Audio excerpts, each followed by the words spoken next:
Bonjour à tous, très heureux de vous retrouver aujourd'hui sur la chaîne My Car for Life. Cette vidéo va être consacrée à l'installation d'un boîtier bioéthanol de la marque Ecosystem. Ce sera la version 3 des boîtiers Ecosystem. Alors ici, nous allons l'installer sur une Peugeot 206 équipée du moteur TU3 JP, c'est-à-dire le 1,4 litre injection de 75 chevaux. A priori, ce moteur est tout à fait adapté à l'utilisation de l'éthanol. Alors, dans le cadre de ce boîtier Ecosystem, vous allez le voir, c'est un boîtier qui est plutôt haut de gamme, en aluminium. Il est équipé forcément à l'intérieur d'une carte électronique possédant un processeur et différents composants électroniques.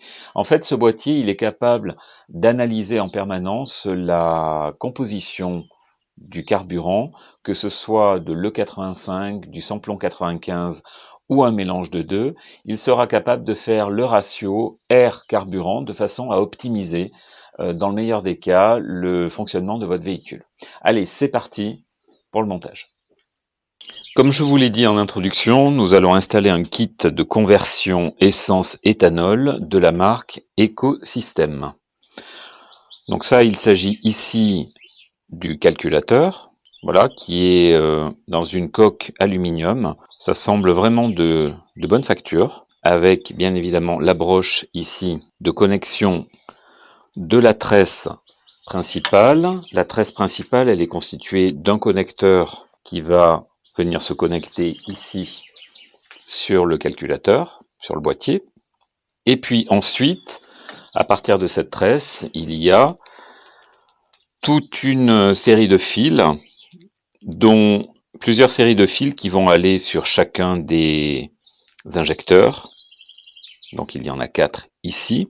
Et puis un fil rouge qui est le fil qui doit être relié à un plus 12 volts après contact. Donc il va falloir en chercher un sur le véhicule. Il y a également ici un fusible. Voilà, fusible de sécurité sur l'ensemble du système. Et puis il y a un interrupteur avec une position 0, une position 1. Interrupteur qui va servir à déconnecter le boîtier dans le cas où vous ne pouvez pas avoir éventuellement de pompe E85 et que vous voulez repasser à du samplon 95 ou du samplon 95 E10. Donc dans ce cas-là, ça déconnecte le boîtier, mais ça fait en sorte quand même que vos injecteurs reçoivent du courant pour faire fonctionner le moteur normalement, mais ça évitera notamment une surconsommation dans le cas où vous seriez amené à passer de l'E85 à du samplon 95 E10 ou du samplon 95. Allez, c'est parti pour l'installation. Alors le montage va se faire ici sur un moteur TU3 JP, qui est le 4 cylindres TU de chez PSA. Moteur extrêmement répandu dans la gamme 106, 206, 307, C2, C3, voilà, il a été monté sur énormément de modèles du groupe PSA. Alors il va falloir tout d'abord repérer bien évidemment vos injecteurs. Donc là je vous ai mis une lampe juste en place de façon à bien les visualiser. Vous avez l'injecteur qui est ici de couleur vert. Voilà, je vous le montre avec le doigt ici. Voilà, là, ça, c'est l'injecteur. Et la cosse électrique, elle est juste derrière. Donc il va falloir bien évidemment dégrafer ces 4 cosses électriques sur les 4 injecteurs qui sont de la gauche vers la droite. Allez, d'abord, première étape. Chaque cosse électrique est équipée d'un détrompeur. Il va falloir notamment pincer la cosse électrique sur la partie arrière, dessous, de façon à pouvoir appuyer sur une petite partie en plastique, et à ce moment-là, en faisant levier avec un petit tournevis, vous pouvez faire glisser la cosse vers le haut et la dégager de ce fait de l'injecteur. Voilà, donc il va falloir tout d'abord dégrafer les 4 cosses électriques des 4 injecteurs. Allez, c'est parti. Je vous montre pour le premier injecteur, j'ai fait exactement comme je viens de vous le décrire. Donc ici, vous voyez la cosse de l'injecteur, ici. Donc là-dessous, il faut en fait appuyer sur la petite languette en plastique qui est ici. Voilà, vous appuyez de façon à pouvoir dégager le connecteur de l'injecteur. Et pour aider le glissement en fait de l'injecteur, vous faites levier avec un petit tournevis en appuyant sur le plastique noir qui est ici. Et en faisant levier, on arrive très bien à le déboîter et à le déconnecter. Donc ça c'est le premier, il faut le faire maintenant pour les 4. C'est pas hyper accessible, donc je pense que le premier ça a été le plus facile. Je pense que pour les autres, je vais un petit peu plus m'embêter, mais bon, ça devrait le faire. Un petit conseil, si vous travaillez sur ce type de moteur, je vous conseille d'enlever tout ce qui est boîte à air, ce que vous voyez là ici en bas, avec tous les conduits d'admission d'air, ça vous permet de dégager ici toute cette zone et vous pourrez notamment accéder aux injecteurs beaucoup plus facilement. En tout cas, ça permet de pouvoir insérer les mains derrière ici parce que les injecteurs sont pas hyper accessibles. Et de ce fait, pour arriver à pincer notamment la cosse, la petite patte en plastique de la cosse qui vous permet de déboîter la cosse de l'injecteur, il y a très peu d'espace, donc si vous n'avez pas une accessibilité optimale pour y passer les doigts, en aucun cas ce sera possible de le faire. Voilà, ça c'est un conseil. Donc ça prend 2 minutes d'enlever tous les conduits d'air et ça vous permettra de dégager un espace important qui vous facilitera la tâche. La première étape est terminée, les 4 cosses d'injecteurs ont été retirées des injecteurs pour pouvoir effectuer maintenant le branchement. Donc vous voyez, j'ai une cosse ici. J'en ai une autre à côté, et de l'autre côté, j'en ai également forcément 2 autres. Vous voyez la forme de la cosse, là c'est du Bosch EV. En rentrant sur le site lors de votre commande, le type de véhicule, l'année, la motorisation, le fournisseur, donc Ecosystem vous donnera le bon kit adapté à votre véhicule. Voilà. Donc maintenant, nous allons pouvoir effectuer le branchement du kit sur les 4 injecteurs. De façon à faire une installation propre, il faut bien évidemment respecter la longueur des différents fils de la tresse. Moi, je pense installer le boîtier plutôt à droite, ici côté batterie et côté BSM. Je vais donc choisir le cylindre 1 comme le premier connecteur qui va être relié au boîtier. Donc dans ce cas-là, dans la mesure où il y a 4 fils qui sont notés, avec bien sûr sur chacun 4 connecteurs. Pour chaque injecteur, il y a 2 broches. Une broche qui va aller remplacer la broche d'origine dans l'injecteur, et la deuxième broche qui va venir s'emboîter dans la connexion initiale de l'injecteur. Donc il en faut une par injecteur. Elles sont numérotées A, B, C, D. Donc je vais d'abord connecter le A au cylindre 1, le B au cylindre 2, le C au cylindre 3 et le D au cylindre 4. Chez Peugeot, le cylindre 1 étant le cylindre côté boîte de vitesse et côté embrayage. Donc c'est ici à droite. Donc je vais connecter tout d'abord le A au premier injecteur. Allez, c'est parti pour le A. Donc le A, je vais le connecter ici au premier. De toute façon, il y a des détrompeurs, donc vous ne pouvez pas vous tromper de sens, sinon ça ne se connectera pas. Donc ça doit être comme ceci. Voilà. Donc ça, là, c'est relié à l'injecteur. Et maintenant,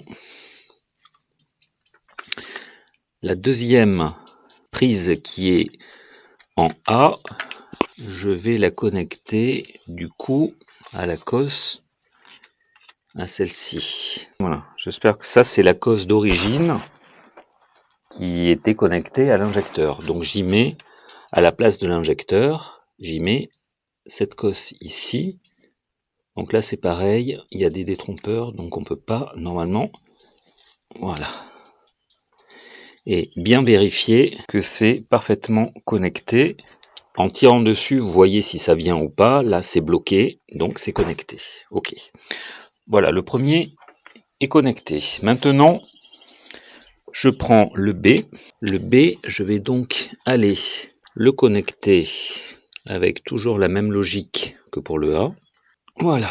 Et puis, dans l'injecteur, ensuite... Alors, bien faire attention que les fils ne s'enchevêtrent pas les uns les autres, donc garder une logique de façon à ne pas rencontrer de problème. Donc maintenant, je vais aller le connecter à l'injecteur. Bon, à ce stade, j'en ai branché 3. Il me reste le D, donc le 4e injecteur à connecter. Donc je vous montre notamment cette partie-là. Vous voyez, j'ai la fiche d'origine ici de l'injecteur. Il y a ensuite les 2 fiches, les 2 cosses qui appartiennent au kit éthanol. Donc cette cosse ici, que vous voyez là, celle-ci, je la connecte à l'injecteur. Alors comme c'est l'injecteur de droite, celui-là il est relativement accessible, donc ça va. Voilà, il reste maintenant le dernier connecteur à relier. Alors vous voyez ici la cosse qui est la cosse d'origine du véhicule, de l'injecteur. Donc cette cosse, je vais la relier à la cosse du kit. Encore une fois, il y a des détrompeurs, donc vous ne pouvez pas vous tromper de sens. C'est le principe d'un détrompeur. Donc voilà. Voilà, ici c'est connecté. Il reste maintenant à relier la cosse ici à l'injecteur. Il faut surtout le mettre dans le bon sens. Donc je vais maintenant connecter le boîtier. Donc là aussi il y a des détrompeurs, donc impossible de faire une erreur de branchement. Donc ici il y a une partie violette qu'il faut tirer de façon à pouvoir l'emboîter. Donc là il y a 3 ergots ici, il y en a 3 en haut également. Alors c'est dans ce sens, voilà.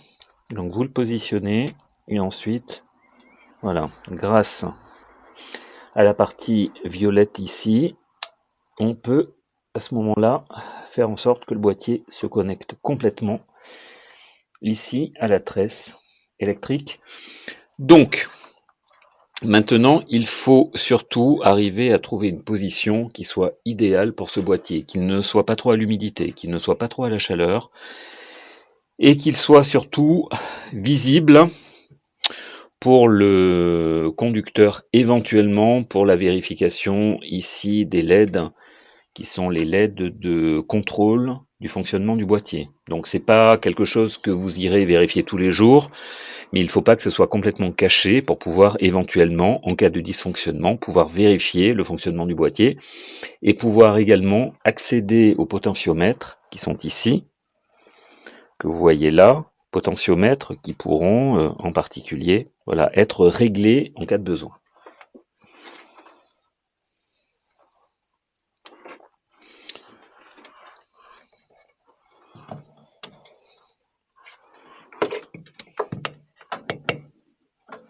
Bon, je le fais ressortir là derrière la batterie pour l'instant.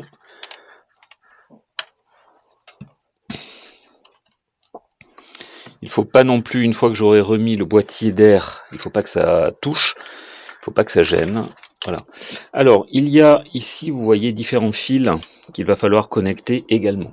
Il y a le fil rouge, qui est le fil d'alimentation du boîtier. Lui, il faut qu'il soit connecté à un plus 12 volts après contact. Il y a la sonde de température. Alors, cette sonde de température, elle doit être fixée sur la proche, en tout cas, de la durite de sortie d'eau du moteur. C'est elle qui prendra en compte la température à la fois au moment du démarrage et puis la température lorsque le moteur va rentrer en température. Un fil noir et un fil bleu. Le fil noir, c'est le fil de masse. Et puis le fil bleu, il doit être relié également à la masse. Et lui, il alimente, vous voyez, un petit interrupteur. Et cet interrupteur, il faut qu'il soit bien évidemment accessible. Et il va permettre d'alimenter le boîtier. Donc en position 1, vous voyez la position 1 ici. Là, le boîtier est alimenté, donc vous êtes en 100% E85. Si vous ne trouvez pas de pompe E85 et que vous devez mettre du samplon 95 ou du samplon 95 E10, à ce moment-là, vous ouvrez votre capot moteur et puis vous mettez l'interrupteur en position 0.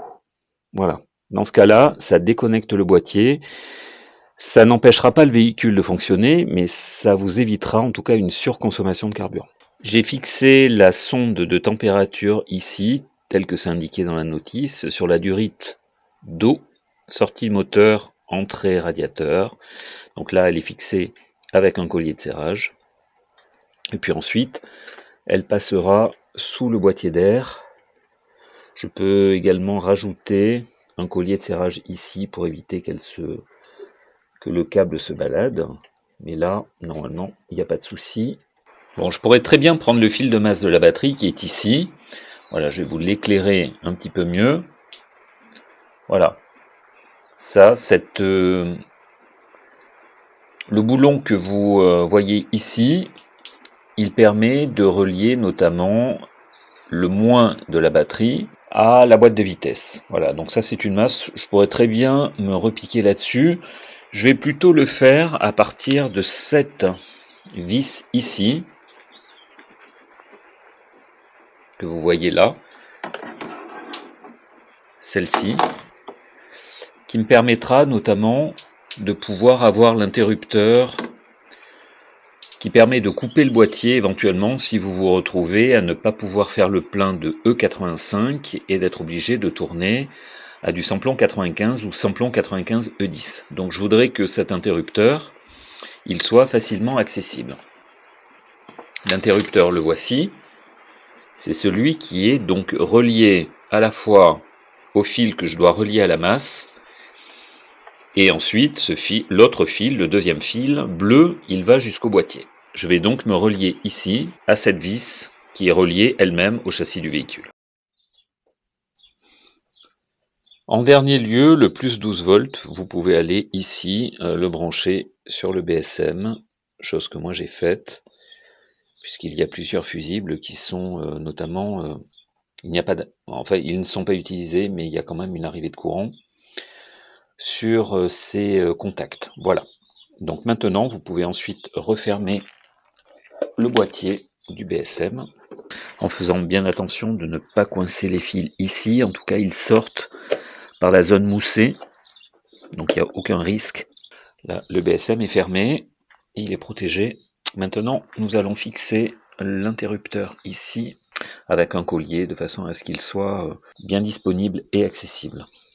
Voilà, le montage est terminé, je l'ai branché, à la fois le câble bleu et le câble noir, je l'ai mis sur une masse, ici, que je vous ai montré précédemment. Le plus, il est relié au BSM à une borne plus, et puis j'ai fixé ici le boîtier sur la doublure d'aile, donc là il est à l'abri de la chaleur et à l'abri de l'humidité. Et puis on peut voir quand même les voyants qui s'allument. Donc là, ici, vous avez un voyant rouge qui clignote. Si j'ai besoin éventuellement de régler les potentiomètres, je peux incliner le boîtier de façon à pouvoir accéder au potentiomètre le cas échéant. Voilà. Donc maintenant, nous allons démarrer la voiture, voir déjà si ça démarre. Si ça démarre, c'est bon signe. Il faut qu'elle tourne sur 4 cylindres, bien évidemment. Allez, à tout de suite.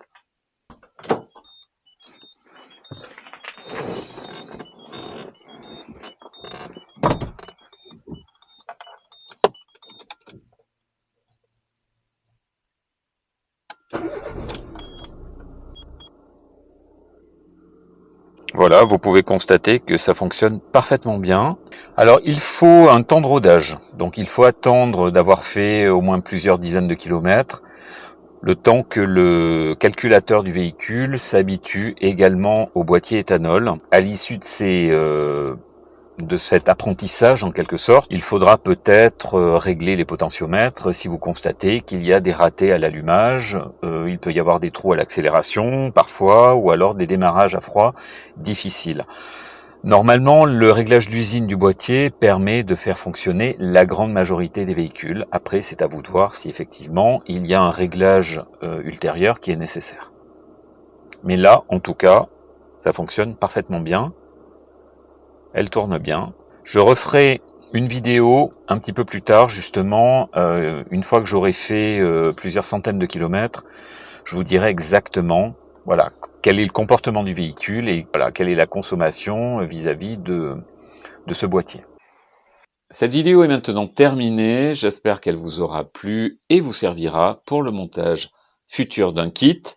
Moi je vous dis à très bientôt pour une nouvelle vidéo. Surtout, pensez à mettre un petit pouce bleu, c'est très important pour le recensement de la chaîne et pour la pérennité de la chaîne, à vous abonner, et je vous dis à très bientôt pour une nouvelle vidéo. Ciao.